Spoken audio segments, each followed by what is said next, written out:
ஏன்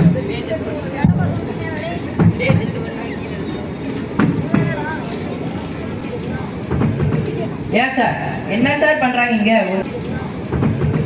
ஏன் சார் என்ன சார் பண்றாங்க இங்க? ஒருத்தர் குழியை நோண்டுறாரு, ஒருத்தர் குழியை தோன்றாரு. அதுவா சார், இங்க ஒப்பந்த வேலை நடக்குது, அரசாங்க வேலை நடந்துட்டு இருக்கு. ஒப்பந்த வேலையா? அரசாங்க வேலைன்றீங்க, என்னப்பா அர்த்தம் இல்லாத வேலையா இருக்கு? அதுவா சார், ஒருத்தர் குழி நோண்டுவாரு, இன்னொருத்தர் செடி நட்டுவாரு, இன்னொருத்தர் குழியை மூடுவாரு. அதுதான் இவங்க ஒப்பந்தம். ஒருத்தர் குழி நோண்டிட்டாரு, இன்னைக்கு செடி நட்டவர் வரல, அதனால இவங்க வேலை நடக்குது. ஏப்பா தம்பி, ஏப்பா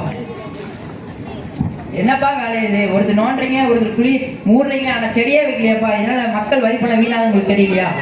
சார், என் வேலை தோண்டது நான் தோண்டிட்டேன், அவரோட வேலை மூடுறத அவர் மூடிட்டாரு, இன்னைக்கு செடி வைக்கிறவர் வரல.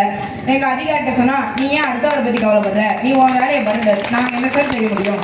பாத்தீங்களாப்பா, ஏற்கனவே 150 வருஷத்துக்கு முன்னாடி வெள்ளக்காரன் மேற்கு தொடர்ச்சி மலைகளில் உள்ள மரங்களை எல்லாம் வெட்டி டீ எஸ்டேட் வச்சதால இப்ப கேரளாவில் உள்ள வயநாடு மாவட்டத்துல மலைச்சரிவு மண் சரிவு பல உயிர்கள் மாண்டு போகுது. மரமும் இயற்கையும் மனித உயிரினத்துக்கு ரொம்ப தேவைப்படுது இல்லையா? இதெல்லாம் நம்ம காக்கணும்னு உங்களுக்கு தோணலையா? நீ எப்பொழுதும் மரங்களையும் இயற்கையும் இணைந்து காப்போம்.